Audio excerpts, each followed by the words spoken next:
સુરત એરપોર્ટને ઉડાવી દેવાની ધમકી આપનાર આરોપીની ગણતરીના સમયમાં પકડી પાડતી સુરત શહેરની ઉમરા પોલીસ.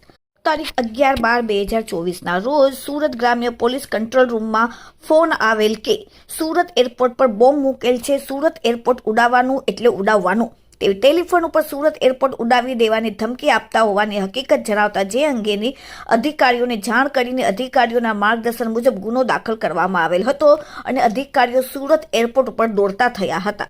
પરંતુ કોઈ પણ અનિચ્છિત ઘટના સુરત એરપોર્ટ પર બની ન હતી કે કંઈ પણ મળ્યું ન હતું. આ બાબતે સુરત શહેરના ઉમરા પોલીસ સ્ટેશનમાં ગુનો દાખલ થયેલ હતો.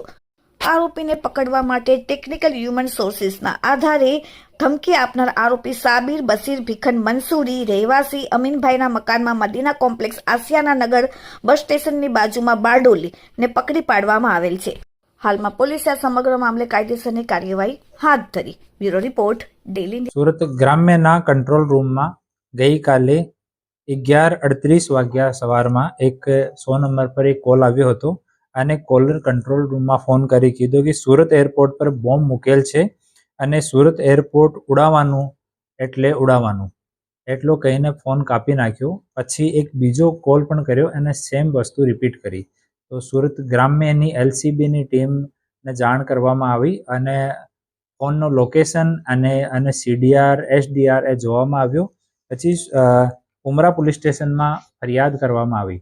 તો ઉમરા પોલીસ સ્ટેશનમાં આ ફરિયાદ ઉપર BNSની કલમ 351(4) અને the suppression of unlawful act against safety of civil aviation act 1982ની કલમ 3A(1)(B) મુજબ ગુના દાખલ કરવામાં આવ્યો.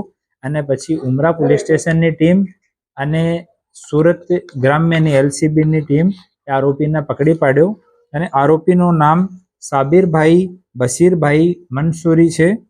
ઓ 40 વર્ષનો છે અને મદીના કોમ્પ્લેક્સ આસિયાનગર બારડોલીમાં એનો નિવાસ છે અને મૂળ રૂપથી નંદુરબાર મહારાષ્ટ્રનો રહેવાસી છે.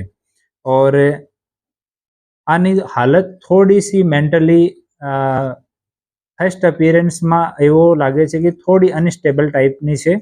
તો એના વિરુદ્ધમાં ગુના દાખલ થઈ ગયેલ છે અને આરોપીની ધરપકડ કરવામાં આવે છે અને પૂછપરછ ચાલુ છે. प्राथमिक पूछपरछ में आरोपी जણાવ્યો कि मैंने ऐसे ही कॉल कर दिया, कोई विशेष कारण न हो तो।